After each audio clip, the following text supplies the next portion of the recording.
Chicago Hockey Radio postgame show edition. Justin Lynch, Tassos Kirkos. Hawks lose 3-0 to the Colorado Avalanche, and they get shut out for the first time this season. The Dallas Stars are now the only team in the NHL that has not been shut out. I was shocked that the Hawks were in the final two teams for that. That is insane. We were almost the last one, man. That would have been the most Blackhawk stat of all time. But yeah, I was thinking about this game more along here. Can we at least get one? Can we keep that streak alive? Can we go this whole season finishing second to last and not get shut out one time? The answer is no. And it sucks because actually up is one of the best games, at least on the road, the Hawks have played all season. I thought they had a really good effort tonight. Yeah. Scoreboard may say 3-0, but I don't think this was a 3-0 effort. No, me neither. Yeah, Hawks played a really good game, obviously spoiling the debut of one Artem Levshinov. He was good tonight, man. Yeah, let's start with the kid talk. Let's start. He takes the rookie lap, bald head and all. I thought he was excellent tonight. Fantastic. No, he passed with flying colors. I think we said on the show today, it's a win today if he's just not noticed. Now, not only did he not make mistakes, he was noticeable. He was probably our most noticeable defenseman all night.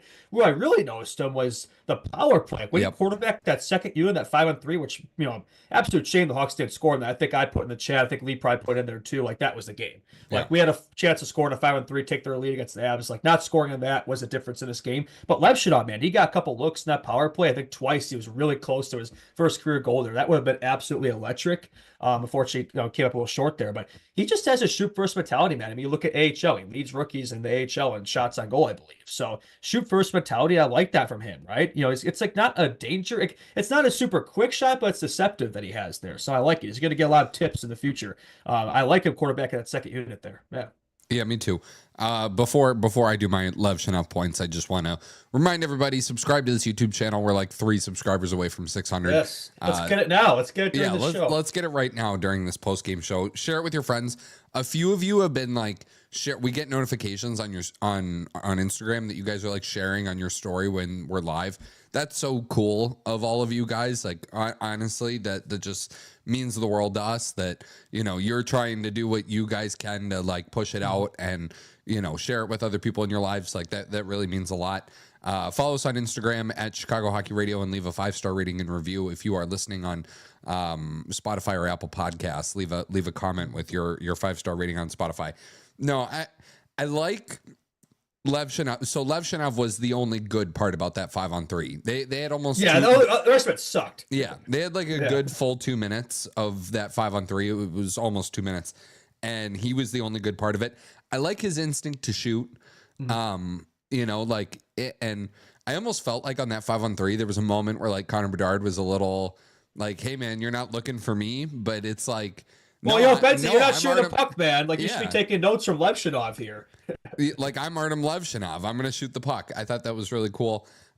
He was just really composed, but assertive too at the same time. He made a few smart plays along the wall that I just was man, this guy's way more deceptive than I would have thought Artem Levshinov was. He was good on all ends tonight. Yeah. All with us. Just he'd pick the puck up along the boards and he wouldn't make the hurried play of trying to get it deep or he'd hang on to it for an extra second. And I thought he was really composed with the puck.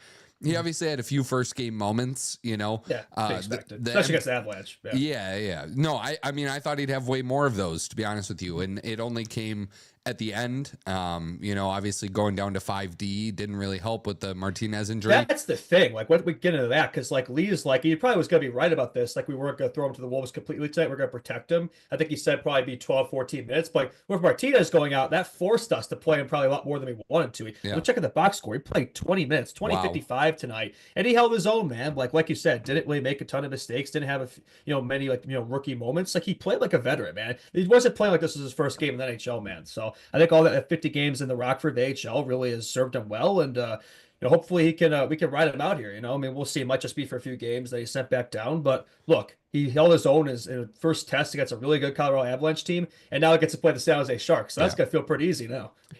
Yeah, I won't lie. I thought he was going to tuck one at one point. It just sort of felt close. Like that game. I was man, he's going to put one in the net. Oh yeah, that 5-3 man. He was this close. So that would Yeah. have been the difference in that game right there. But at least he was shooting it, man. Nobody else was in that power play. So I think the rest of them should take notes.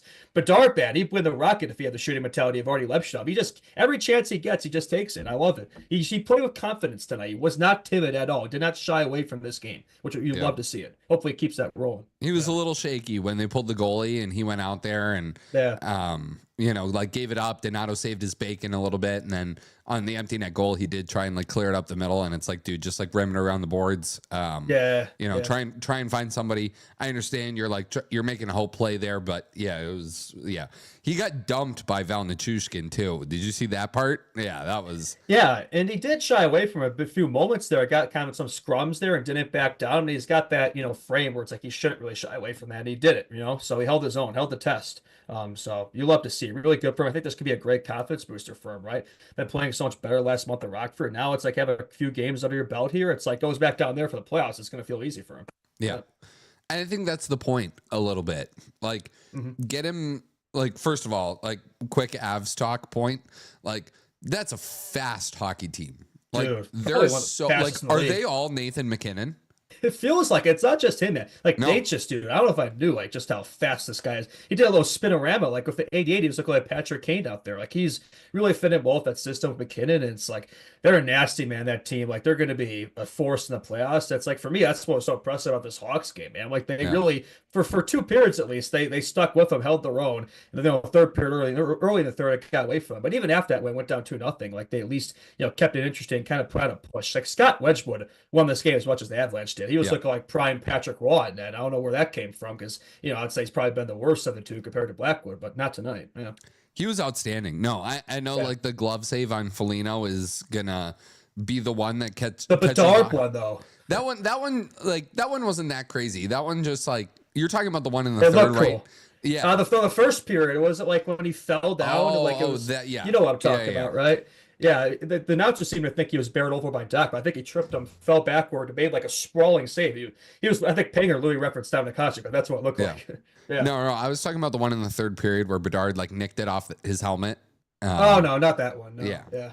No. Which actually, Wedgwood was really good. Yeah, no, he was. I mean, he was really the difference in this game. Like the Hawks truly got goalie. Speaking of Bedard, 5 shots on goal tonight. More of that. Like I love that. Yeah. I want to see more. I mean, yeah, it was a goose egg, but I thought he had a good game. What I didn't love, Anders Sorensen splitting up Bedard and Azar. I mean, I guess they got back together out there at the end, though. Yeah, well, that's great though. It's like why not just keep them together? Like Nazar and Betsy were playing so well together. It's like now with the line blenders back, we're not only we change the lines every game, we're changing them within the game. It's exactly what Richardson used to do, and it pissed me off. It's like I get that happens sometimes in hockey, but it's like when you have something rolling, you should stick with it. Like Dickinson was out for a month. This is his first game back, and you throw him up there in the wing. He's a center with Bedard. I was gonna say if you're gonna play Dickinson Bedard, let Dickinson be the center, move Betsy to the wing. I don't understand what the thought process was there tonight. Maybe get a shutdown guy because he's facing off against McKinnon. Maybe that was a thought process, but I don't know. That was a little odd.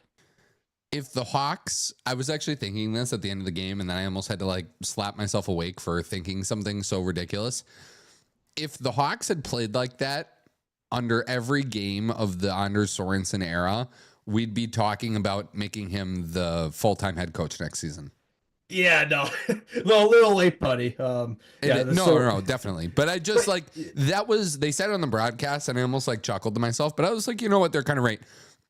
It was he's like as a bad as Luke playoff at the line combos, though. Yeah. Yeah, no, I get it with the lines, but I'm just saying like that was a playoff style game, and it was. Yeah. The Hawks could have just as easily they kept the Avs to very, very little. Cale Makar had 17 points in his last 9 games coming into this game. Today. Nothing. The Hawks held him to absolutely nothing. The Avs did have some good chances. I thought Spencer Knight was really good, but they didn't force him to do too much. Like they weren't getting you let the Avalanche pepper 35 shots at you like you've been doing with a lot of these teams the last few games. Like this score isn't 3-0. It's probably like 6 or 7-0. And I just thought, man, like if they had held teams to games like this for the last 10 games and the next 10 games, like we'd be talking about, man, like maybe this coach has like got something going on. Obviously, this is just like, I don't know what it was in them tonight that got them to play like this, but yeah, I thought it was like a grinded out, The one thing I will say too, and I want to hear your thoughts on all this, but like, you keep the Avs in a game like this 0-0 through 40 minutes. And you were right when you were like, oh, the 5-on-3, like you didn't score on that. Like that's kind of it. You keep it that close with a team that's so much better than you. You're going to get burned eventually. And they did in the third period. It was inevitable. That was it. And it happened like 30 seconds into the third period. They get another one like 2 or 3 minutes later. And that's the hockey game, right? Yeah, they didn't give up though. Like they kept their foot on the gas. So I got a few moments after it was 2-0, where it was like very close to getting on the board. Just never happened. Wedgwood stood on his head. But look, there was 41 shots in this game combined between the two teams. You gotta love Blackhawks hockey, right? Spencer Knight 42 saves in his debut, 36 the next game. This game is 21, and that's the game where it's his first loss. It makes a lot of sense. But from your point, this was a playoff style game. It was very locked down. The teams didn't really have a lot of chances. Kind of felt like watching a Four Nation style game where it was like 20 shots every game for like the two teams. Like it was very locked down, low score. It's like a chess match. Yeah. Like, don't tell me low scoring hockey games can't be entertaining, because this was an entertaining game. I'm sorry, it was. Like, I was captivated the whole time. It definitely felt like a playoff style atmosphere, like you said, which, these games for the Avalanche are going to trend that way. And how about Nate Dogg? You gotta love how he gets that 1,000th point.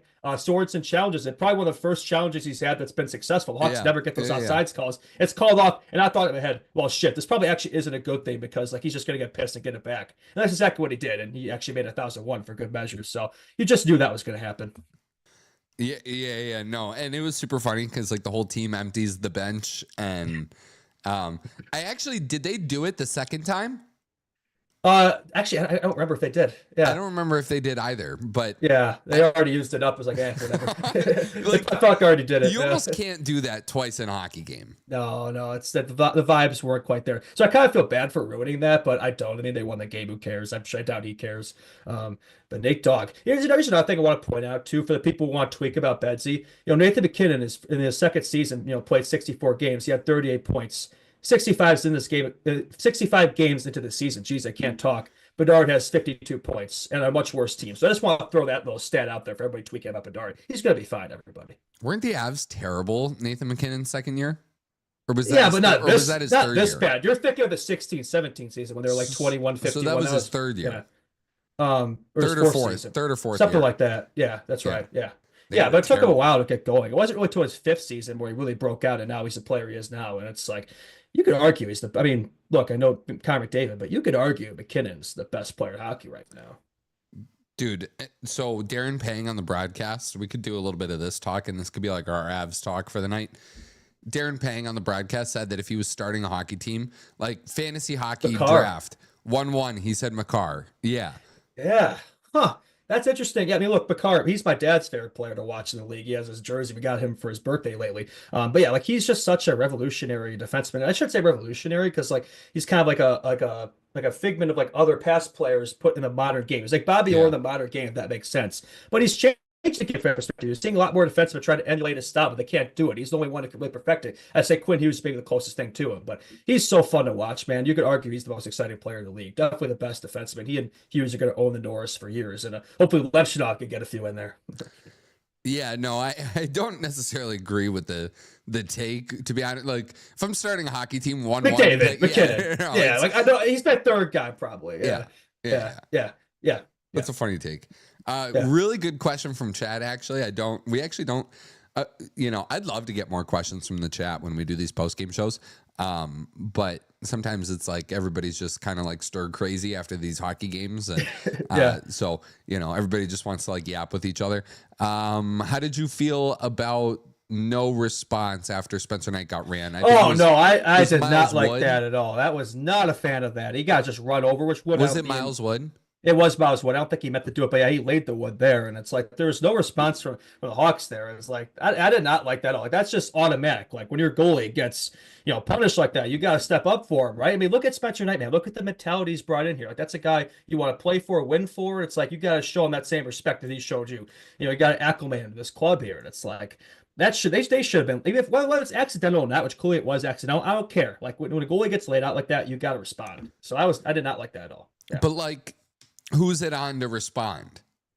Whoever's on the ice. Pat Maroon's Pat Maroon's not in the lineup though. So I'd say it's a good thing he wasn't though. I mean, that oxygen, that altitude in Colorado, he would have been dying for breath tonight in that fast game. Yeah. Oh my gosh. Yeah, no, I'm actually kind of surprised that they scratched him. Yeah, I mean, for this game though, it's like we just brought up, right? The Avalanche are one of the speediest, fastest teams in the league. Like, what's Maroon gonna do out there in a game like this? I think having that youth, I think they showed a graphic. There's like 11 players in this game, maybe 10 who are under 23. It really shows the youth movement is here for the Hawks. And it's like maybe it doesn't affect them as much in a game like this. You want speed. I think a speedy team can match up against the best. And I think we saw that tonight. Yeah. I um I have one Joe Veleno thought. Just play He's him yeah. play him a few more minutes. Yeah, I would say I haven't really noticed him much so far, No. but probably because he's not playing. Yeah, let me check Yeah. the box score here. 10 Yeah. minutes. Oh, 10 minutes. There we go. Yeah, I haven't really seen much from him yet, but first two games in the club, we'll see. Yeah. Yep, I agree. Lee texted us in the group chat. Not He the goes, refs. yeah, we don't do a lot of ref talk on this show. Like we really These guys don't. kind of were all over the place tonight. I didn't like. I won't lie. I wasn't like picking up on the stuff that Lee was putting down. I will read it, but you know,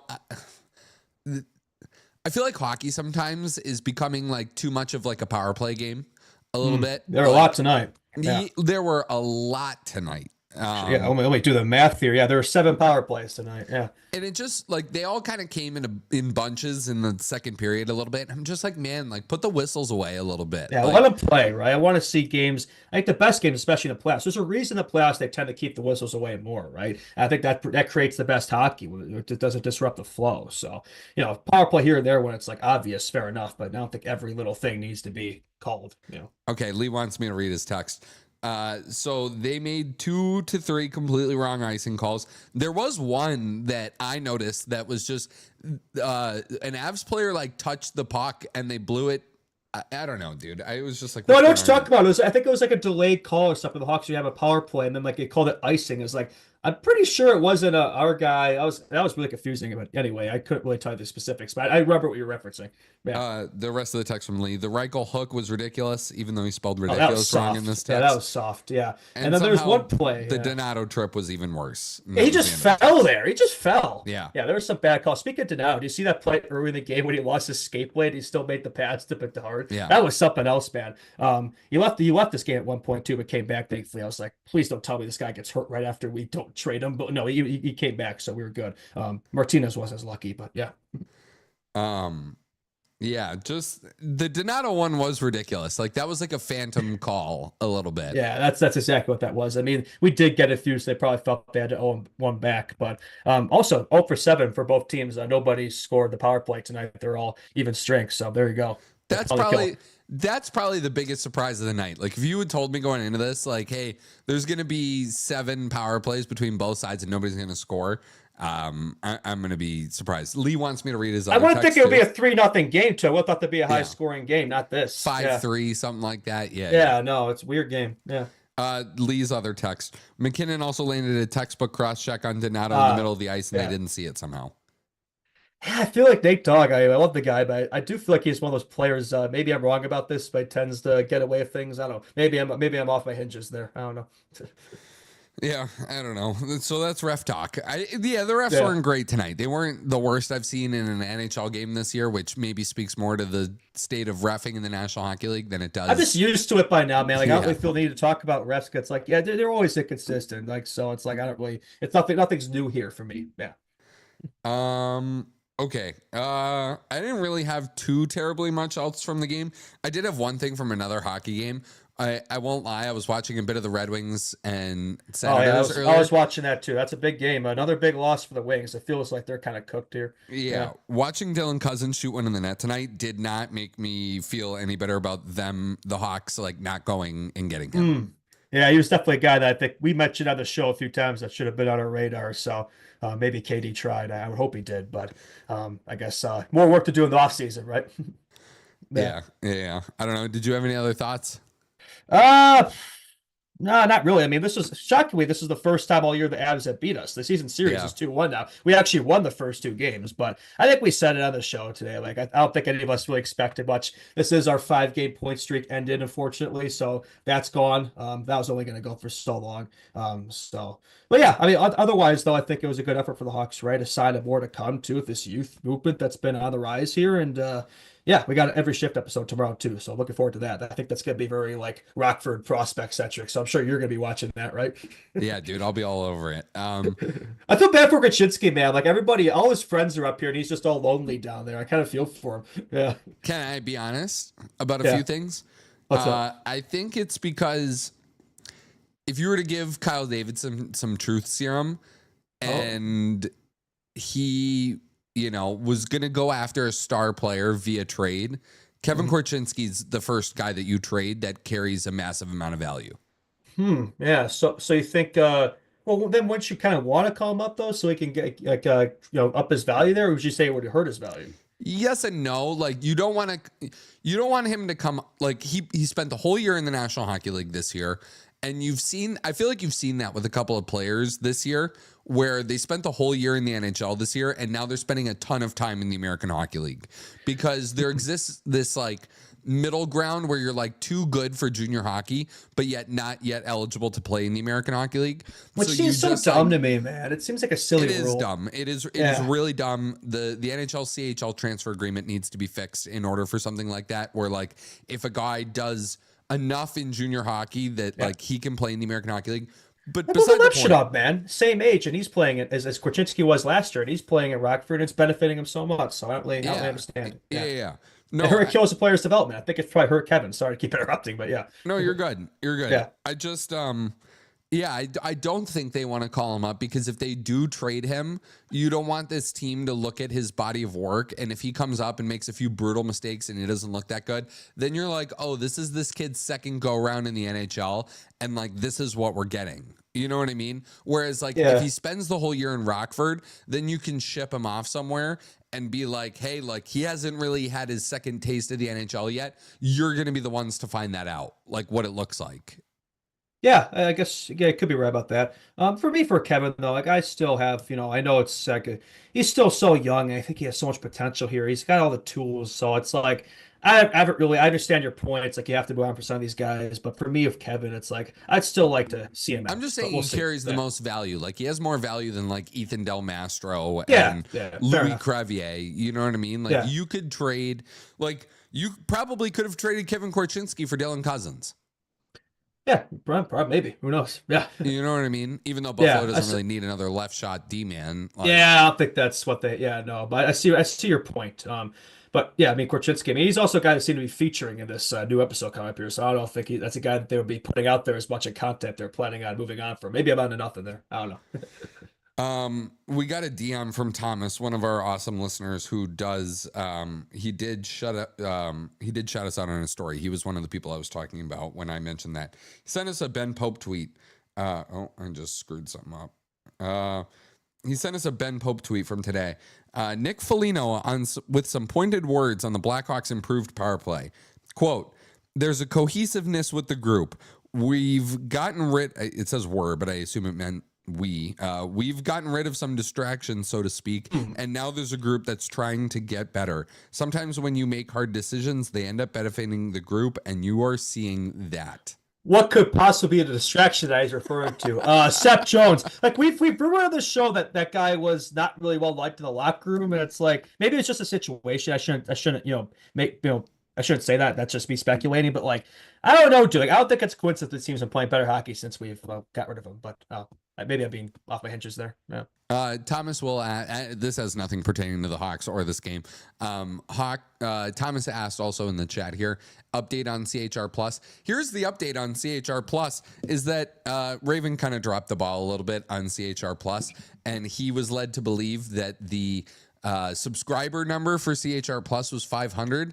It is in fact 1,000. We need to hit 1,000. And I know that may seem like me being a cookie monster. Next season, eh? Yeah. No, honestly, dude, we're the jump between 500 and 600 was so quick for us that like timelining it a little bit. I actually think we're gonna get there before the end of the season. So my thought with CHR Plus is that we have plans for summer content. Like we're gonna take some time off for the summer. You're not gonna get a Monday, Wednesday, Friday. Obviously, there's no Hawks games. We have a ton of fun stuff for the playoffs planned out, but it's not gonna look like exactly what it is. So we have like weekly videos that we're going to drop. The Lee Learning How to Play Hockey series is going to be among that. Oh, that's going to be so much fun. We're going to make him look so silly. But what I'm thinking is the plan is like we'll start CHR Plus towards the end of the season if we hit 1,000 subs, and you will get those episodes. So if you are subscribed to CHR Plus, we will do once a week episodes throughout the summer break, which will be like 8-9 weeks. I think that would be super cool. So yeah, that'd be fun. Something to fill in the time. Yeah. Help us get to 1,000 subs. And it's on you. Again, that's not apparently 500 just unlocks like the super chat feature. Which is like, you guys can like pair money with your chats. Yeah, we don't do that. Like I read everybody's chat right now. We all read all of your chats. Like we know what you guys are saying while we're doing the show live. So maybe once there's like a ton of freaking people in there, like if there's like 500 or 1,000 people in there chatting at once, stop it, dude. Thomas, you're ridiculous.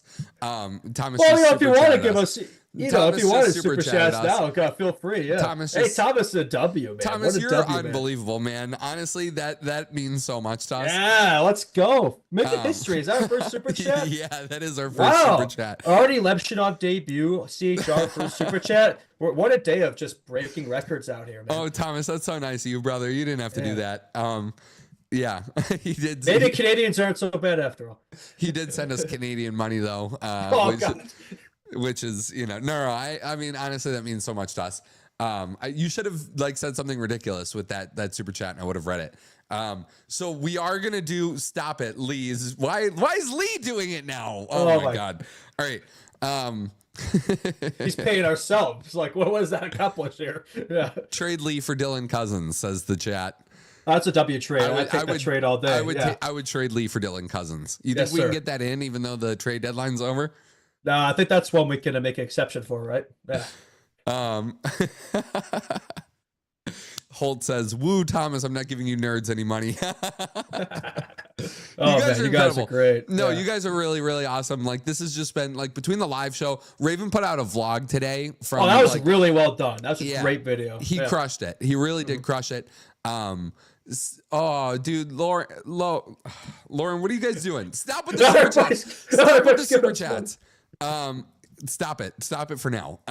Save it for when we do like CHR Plus, because like what you guys will be able to do with that eventually is like CHR Plus will be like a monthly thing, and you'll be able to, if you guys are very generous or you guys are like actually adults, like making money compared to some of our other listeners, you'll be able to like gift subscriptions for a month for CHR Plus to people in the chat. And I just think that that's like awesome. Shout out Lauren. That's unbelievable that you just did that right now. Man, so W. Our chat is just full of W people, man. Yeah. But so we are close. Like 1,000 subscribers isn't really that daunting to me. So like we're gonna get that. Like I know you're like next season, we're gonna get that. Like I think the playoffs are gonna be so big for us, and we'll get to the playoffs. Yeah. Well, it's 4 nation streams, man. I feel like every time we did one, we gained it. So the playoffs hopefully will get similar numbers, and like you said, it gets easier from here. Once you build that foundation, I think leveling the floors gets easier. That last week of spring break, we cooked. So especially I think when I'm there too, it makes a big difference, right? Now I'm definitely being delusional, hyping myself up. Yeah, keep in mind we are also, me and Lee are going to live stream the game on Thursday against San Jose Sharks. A little Macklin Celebrini versus Artem Levchinov. All right, so let's move away from CHR Plus and like Macklin Celebrini versus Artem Levchinov. Yeah, that's the matchup everybody. So I did have one Artem Levchinov that I wanted. Dude, stop it. Everybody stop with the super chats. Don't stop. Oh my God. If you guys, how long do you think Artem Levchinov should play in the NHL? Like, is it the rest of the season? I think, rest of the season, then Calder Cup playoffs. You could set him down so he doesn't miss that. Like, that's what I would do, honestly. Like, dude, I know it's one game and maybe I'm overreacting, but it's like, he did not look out of place out there at all. It's like, why not? Like, why give him just a couple games just to send him right back down? Like, what is that? No, like, let's give him a little run here, right? We got, 17 games left? Yeah. He doesn't have to play all 17 games, but most of them I like to see it. Why not? Yeah. I would also like to see him play there's no reason to like send him back down to See Rockford. I what we almost said got with him. Rochester. Yeah, right. See how far away he is, right? If he looks really good these 17 games, then maybe he doesn't need Rockford next season. He's a full-time Hawk next year. Which honestly, I probably wouldn't have thought that 2 months ago. But I say the way his game is, is grown this last little while. It's been really impressive to watch. So really, really, really excited to see him progress here. Yeah. Yeah. All right. I don't have anything else. You got anything else? No, just looking forward to show Wednesday, but I think that Thursday game, man, that might be the most hyped game of the season here. That's like our Tank Bowl championship. Betsy celebrating, Lepshaw celebrating. It's gonna be a late game, but I am really hyped for that game. That's gonna be like our cup final. So yeah, we'll be there. Can I read some chat really quick since we're getting Sure. all these awesome donations? Oh man. Yeah, you guys are so freaking cool. Like honestly, our listeners are the coolest. Oh yeah, it's like they're diehards, man. I feel like you're there every single stream, like those same bunch. So we appreciate all of you. Literally came to watch us last week at the show. We'll do more stuff like that. Yeah. Lauren, I will financially counsel you. Evan said just sold 3 Bitcoin to Super Chat CHR. That's CHR. That's hilarious. We gotta get CHR Bitcoin going. Yeah. Unknown Boy said another live show. We are thinking about it. I'm thinking about another live show this season. If we do it, we might do it at the Barn, which is like the hockey bar right across from the United Center. Yeah, either Easter break or the weekend or something, so I can be there. Well, it would be like playoffs. Oh yeah, that works too. It would be like playoffs. So it wouldn't be like Super Hawks thing. We'd like find a day that's like earlier in the week. They've reached out to us. They've expressed interest in that. So we are talking about it. I don't want to like burn all of you out. You know what I mean? Like I want to like steadily have this grow, and you know what I mean? But there is talks of us doing another live show this year. Yes. Yes, sir. We'll be there. A few more. I'm trying to think what else. Yeah, I don't know. You guys are awesome. I just, I can't. Lee said using all this money to buy out TJ Brody. That's hysterical. That's an excellent use of investment right there. And yeah, watching Lepshaw tonight, it's like, man, I don't want to see that guy. I already said it today, but I really don't want to see TJ Brody play another minute this year. I do not care, man. Like, just don't. Play the kids, man. Play the youth. Like tonight, even though we lost, was like refreshing to watch, man. So love to see it. You guys are so nice. Toronto Game 7 live show would go crazy. Oh my goodness gracious. I'd watch a CHR PWHL stream. Actually, if that's true, like let me know, because I thought about, because like Lee has been like dominating the live stream stuff. What, you know what I mean? Like Thursday. Lee breaking down women's hockey. Yes, sir. I've thought about like streaming the games for the PWHL like myself, just because like I know a couple people in the league, I have thought about that. So if you guys are like thinking about it, and if you guys would listen to that, like I would totally do that. Yeah, I'd be open to watching. I mean, hockey's hockey. I'd like to expand my my game here, right? I'll be honest, like I haven't really watched a ton of women's hockey. I'd like to get into it more. The PWHL PWHL like really on the rise here. It's good, man. Like it's really good hockey.